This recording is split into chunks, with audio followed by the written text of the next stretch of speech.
So today we'll see the tutorial for the stability week. So again, the outline of this tutorial is arranged in such a way so that whatever the theoretical results we have discussed during the whole week, we will see the direct application of those detailed results. In addition, we have also written the slide number as well so that you can refer to the theoretical results while applying those results to solve some problems. So we'll start with the solvability of Lyapunov equations, BIBO and internal stability, questions related to the Lyapunov theory for linear systems. We will also see the margin of stability, which we have not discussed in detail during the lecture. Then we'll see the stability of linear time variant systems, followed by the sampling and stability. This topic was also not covered explicitly during the lecture week. And finally, the stability or knowing some relationship between the stability and the Jordan canonical forms. So the problem first deals with the solvability of the Lyapunov matrix equation. So while one of the key results in the stability, we had seen that Lyapunov equation played a key role, and it hinges on to compute the matrix P given the matrix Q. So here we will see that how you can compute that matrix. During the lecture slide, we had seen one formula which requires the computing one integral. So if we do not want to compute the integral and we just want to comment on the solvability of the equation or computing some P matrix for a given Q, so this problem deals with that issue. So here we consider a linear system which is a homogeneous with the state matrix A 0 1 minus 1 0. So here we need to comment on the solvability of the Lyapunov metric equation, which is given by this one. Now note that here in the stability result concerning with the Lyapunov equation, Q was chosen as a positive definite matrix. Now here we have chosen Q as a semi-definite. So we'll see in the solution that what is the significance of selecting the Q as a semi-definite matrix. So here recall the lecture slide number 22, where for a square matrix of dimension n, we and having the eigenvalues lambda 1 to lambda n, eigenvalues of A, then the equation has a unique solution of P corresponding to each Q. Now note that here Q is again selected as a positive definite. So in the slides we discussed or we focused mainly on the positive definite matrices. So corresponding to each Q, if and only if the eigenvalue of the matrix A is not equal to 0. In addition, the summation of the two distinct eigenvalues, or in fact two similar eigenvalues, should not be equal to 0 for all I comma j. So if you compute the eigenvalues of the matrix A directly, you would see that it is on the imaginary axis plus minus j. So therefore the required condition is violated. So we can say that the Lyapunov equation, which was given by this, does not possess a unique solution for a given Q. Now we wanted to comment onto the solvability only for a semi-definite matrix, but we had seen that if Q had been chosen as a positive definite matrix and if the eigenvalues are lying on the imaginary axis, then it does not possess a unique solution. Now let's consider a case where Q is a semi-definite. So we directly select Q as a zero matrix, and if we start solving the left hand side of this Lyapunov equation, we would have A transpose P plus P into A. So all the matrices A matrix and its transpose are written in or are substituted into this equation.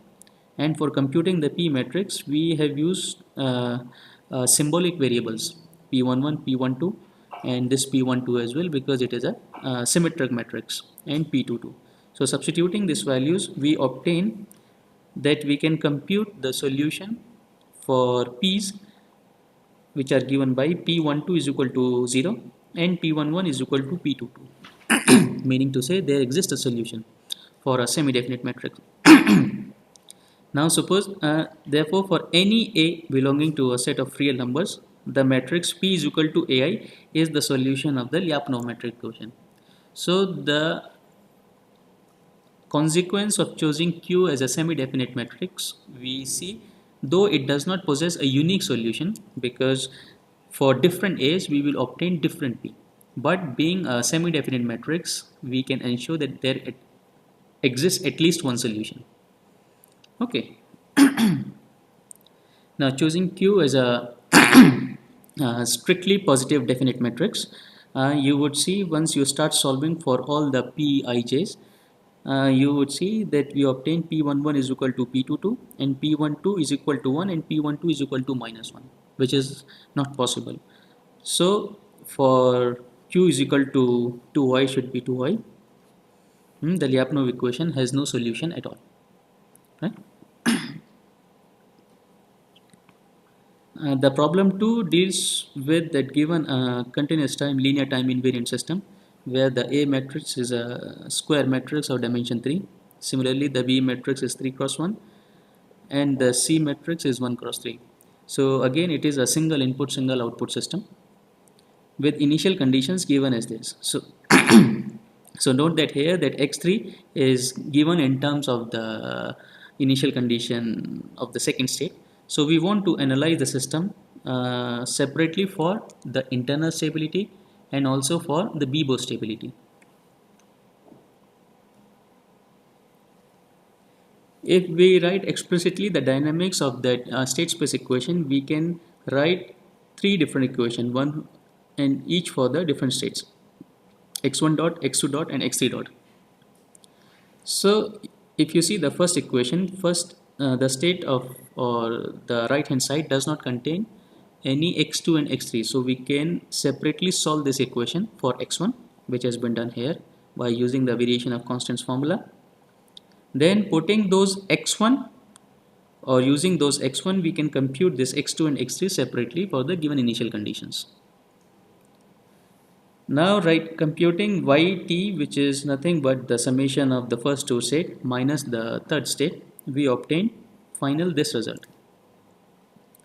So you would see that we can show that given a bounded input signal, u being a bounded signal, we would obtain a bounded output for all time t. So this system is clearly a Bibo stable system. Now checking for the internal stability, which requires to compute the eigenvalues, you would notice the eigenvalues of the A matrix are computed as -1 and -1 and 3. Okay? So it is clearly visible that because of one of the eigenvalues being on the right hand side, the state space system is not at all stable in the sense of Lyapunov, as one of the definitions we had introduced during the lecture week. Now one important conclusion we also made during the lecture week while discussing the relationship between the Bibo stability and the Lyapunov stability, whether the both ways implication holds, that if my system is Bibo stable, does it imply that it would be internal stable?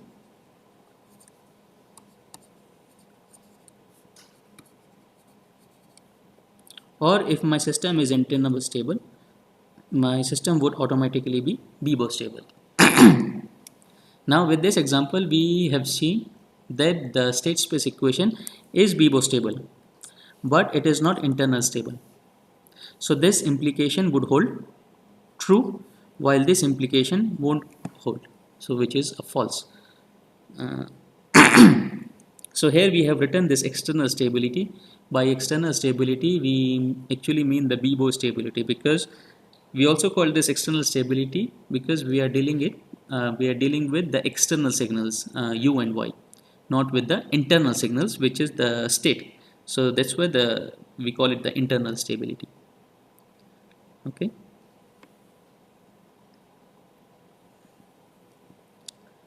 The problem 3 deals with that assume that the origin of the system, which is a homogeneous system given the state matrix A, is asymptotically stable.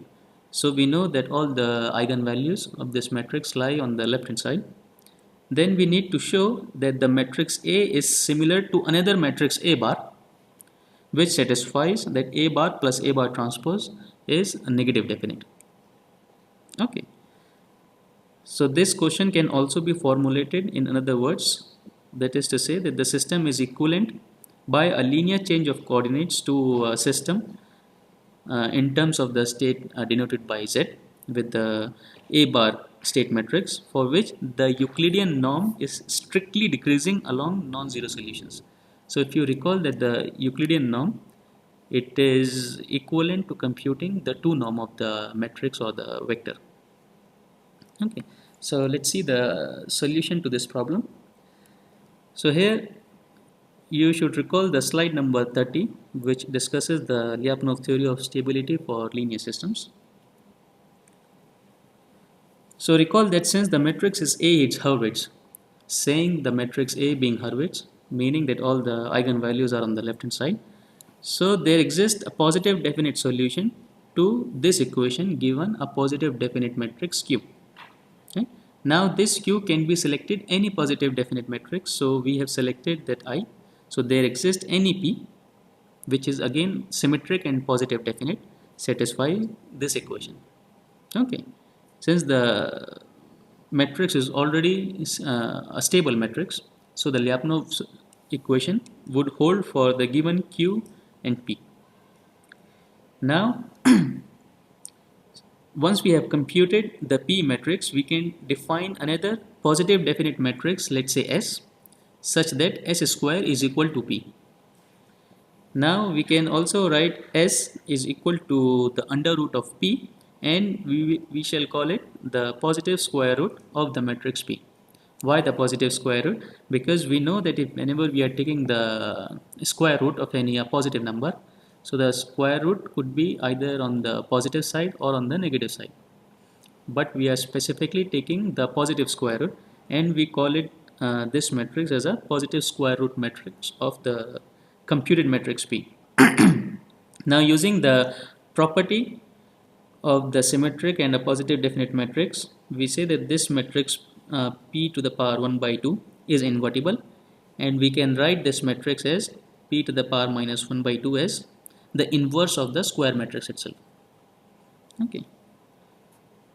So multiplying 1 on the right hand side and on the left by P to the power minus 1 by 2 and rearranging it, we obtain this equation. So see if we can see this step in more detail. So starting from this equation, if I multiply P to the power minus 1 by 2, and here I would have A transpose and P into P to the power minus 1 by 2. Right, this is the first term. The second term is P to the power minus 1 by 2, P A, again P to the power minus 1 by 2, plus the multiplication of P to the power minus 1 by 2 by itself would yield P to the power minus 1 is equal to 0. Okay, now we combine these two terms, which yields P to the power 1 by 2, which is this term. A to the A transpose would stay as it is, this matrix as well. Now on the second term, we would have the P to the power 1 by 2 A matrix, and this matrix would stay as it is. Now we take this P inverse onto the right hand side, writing minus P inverse. Okay. So we note here that since P is a positive definite matrix, its inverse would also be positive definite. So the right hand side would definitely be a negative definite matrix because of the negative sign. Now with A bar defining as this complete part, we see that A is similar to A bar, and A bar plus A transpose is less than 0. In fact, you can see that the A bar is nothing but similarly algebraically equivalent to this matrix A. which is related by non-singular transformation matrix p to the power 1 by 2. Okay. So this completes the proof of this part.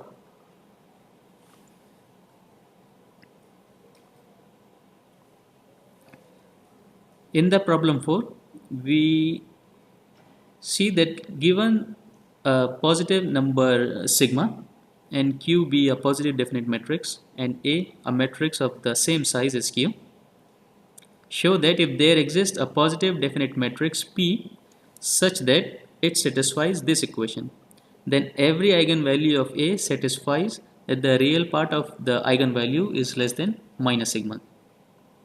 So you would notice here that if this part is not there, then this equation is nothing but Lyapunov equation. Now, and we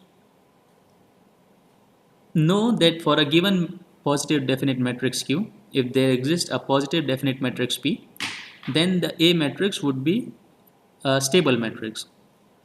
That is to say that all the eigenvalues would be on the left hand side if this part is not there. Okay. Now with the addition of this part, what we need to show now, or what it implies, that the eigenvalues of the A matrix are also shifted towards the left hand side.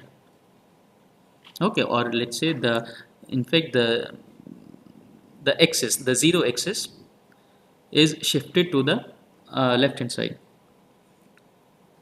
So the results which we discussed in the lecture slide 30, by using those results, we would going to show that the axis has been also shifted towards the left hand side by adding this term into the Lyapunov equation. So here we would going to use the quadratic forms and the metric norms which we have introduced during the lecture week. So let lambda be a possibly complex eigenvalue of the matrix A and V be the corresponding eigenvector. Right? So we know already that for associated to the eigenvalue A, the eigenvector we can represent as AB is equal to lambda times V, where V is the eigenvector associated with the lambda. Now using the equation, we write the quadratic form, which is V star. V star is the complex conjugate of the vector V, and this complete matrix which is on the left hand side into V. Now we know that this equation already holds, so I can write on the right hand side also minus V star QV. Now using one of the, so if I write this part only, we would have V star A transpose P. Now another way of writing this part, or in fact I forgot this one, so we would have this part also if I open this bracket. So specifically this part I can write as the complex conjugate transpose of the matrix of the vector A into V. You can see this equalization transiting from this part to this part. The rest of the part would remain same.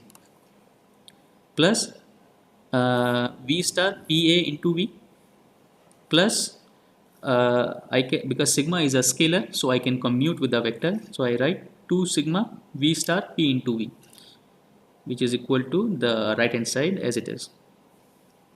Now using this equation, since it is a complex conjugate transpose, it would become the complex conjugate of the lambda as well. Lambda bar V star PV. Similarly, AV could also be replaced by this lambda V. Again, lambda is a scalar, so I can commute. So we would have V star PV, and similarly onto the third term. Now if I take the common part, which is V star PV, onto the right hand side and group all these scalar values, which is lambda bar plus lambda plus 2 sigma. Right? So what do we need for this matrix to be stable? That the right hand side of the above should also be negative definite. Now this would become negative definite if this scalar is less than 0, is on the left hand side. Now if I combine this lambda bar plus lambda, it becomes twice the real part of lambda, because lambda bar is a complex conjugate transpose of in fact the complex conjugate of the lambda only. So I would have that lambda should be less than minus sigma. And since lambda was an arbitrary eigenvalue of A, so this is O, then every eigenvalue lambda of A must satisfy that lambda should be less than minus sigma. Okay, so this completes the proof of this part. So one important conclusion you should note here, that if we add this term into the Lyapunov equation, the key implication is that all the eigenvalues of A would also be shifted to, or would also be shifted towards to the left hand side of that scalar parameter introduced in the Lyapunov equation. Okay.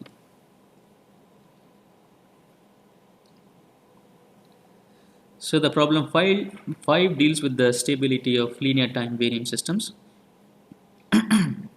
So consider the system, the homogeneous system once again, where A of t is given by this matrix, which is a time dependent matrix. So we want to analyze this system for stability.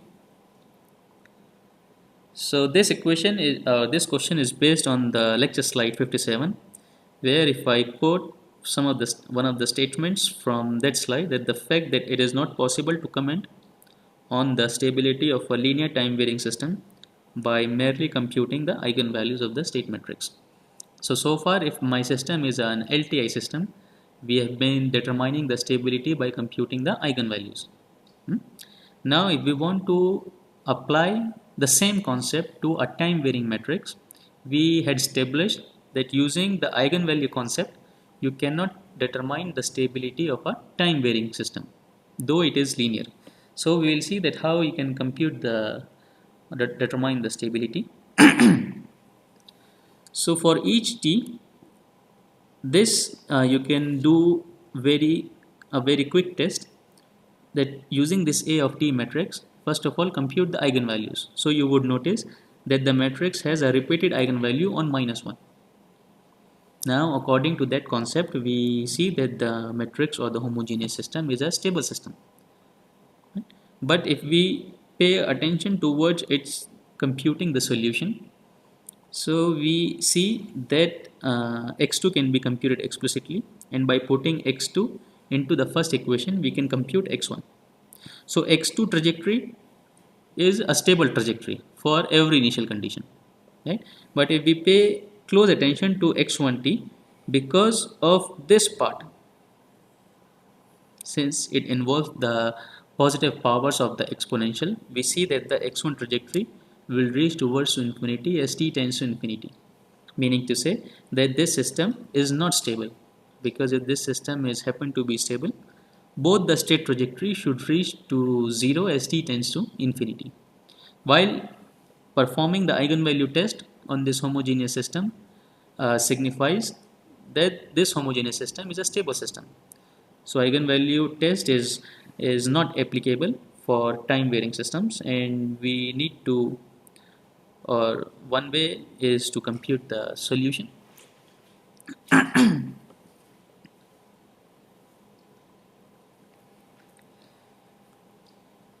So this problem is an interesting problem, where we would utilize some concepts which the discretization concept we have introduced in the week 1, that we want to compare, or first of all we want to determine the stability of the LTI system given this A matrix, and we want to compare the stability once the system is discretized.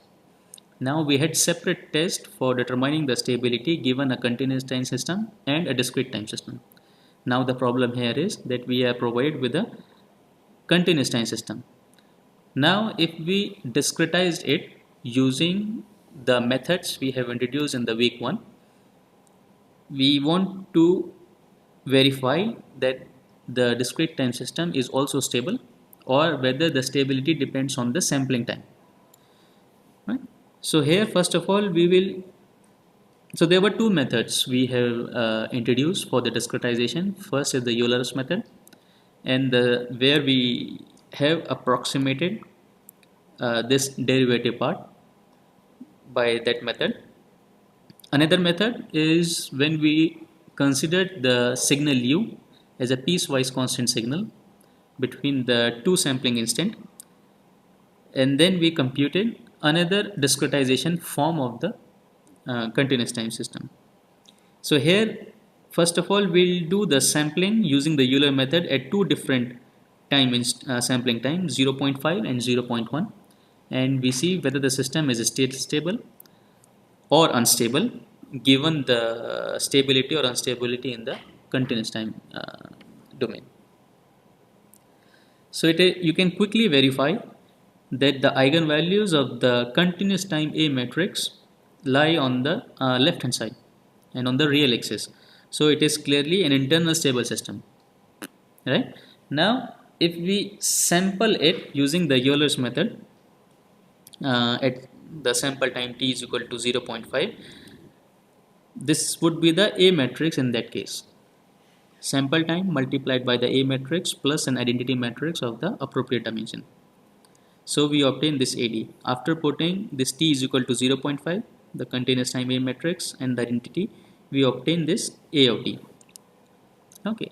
Now computing the eigenvalues of this AD matrix, we see that one of the eigenvalues is inside the unit circle, while another eigenvalue is outside the unit circle.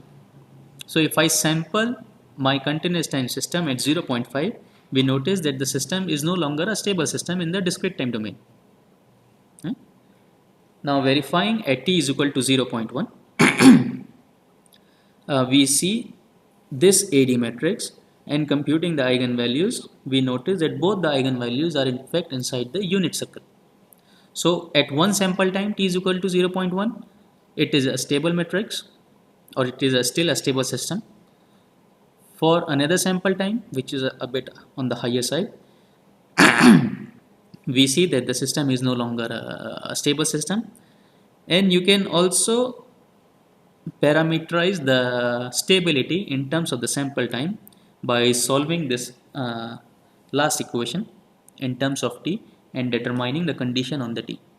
So we see that for all positive sampling time less than 0.53, the discrete time counterpart of the continuous time system would always be stable.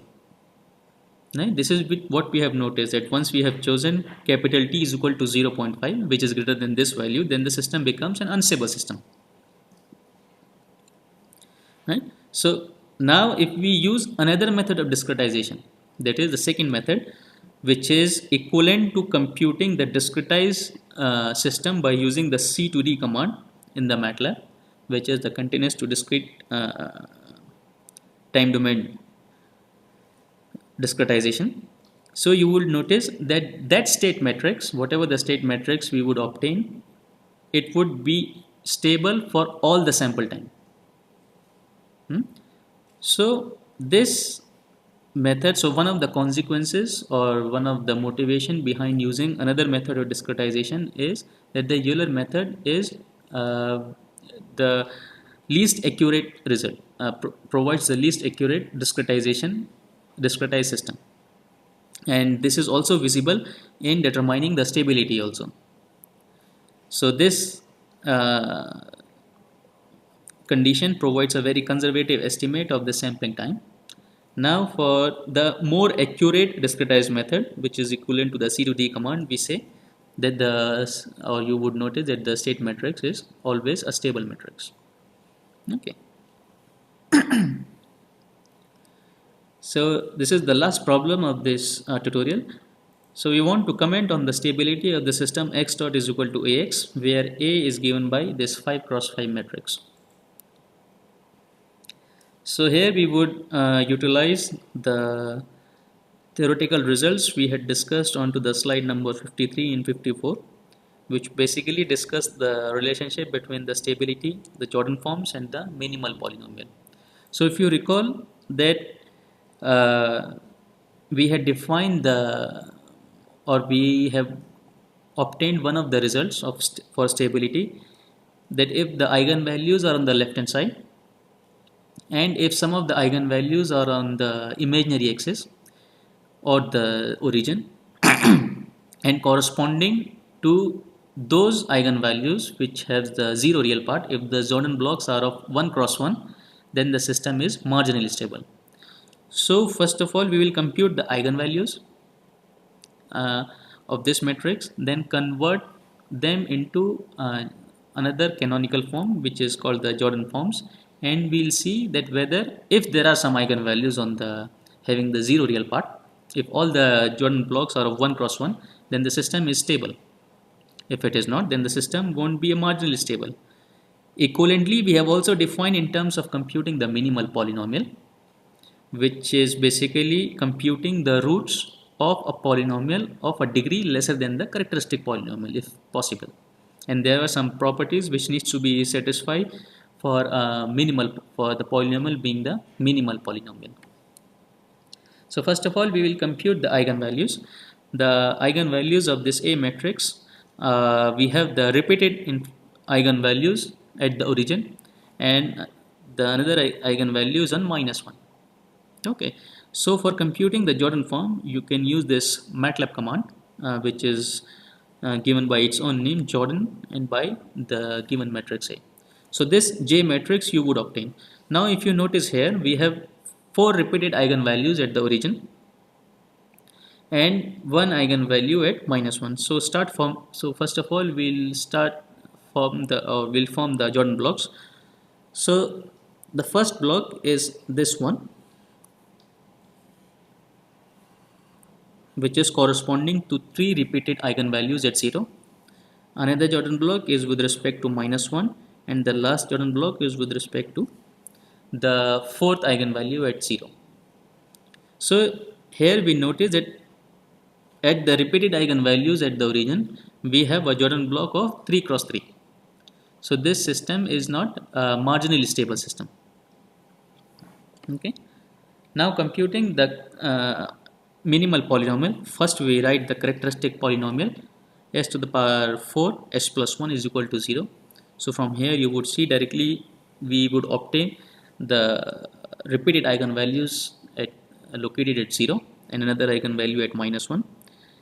Now with the procedures introduced into the lecture slides, we compute the eigenvalues, the minimal polynomial, and the polynomial which is minimal and satisfy all the properties we had introduced at that time is given by s cube into s plus 1. The degree of this polynomial is 4, while the degree of the characteristic polynomial was 5. So this is of a lesser degree, and this minimal polynomial again shows that we have 3 repeated eigenvalues at 0, which is equivalent to saying here into the Jordan blocks. Since the Jordan block is of 3 cross 3, so it is trivial, or it is expected from the minimal polynomial that it would yield the not so simple eigenvalues located at the origin. Okay.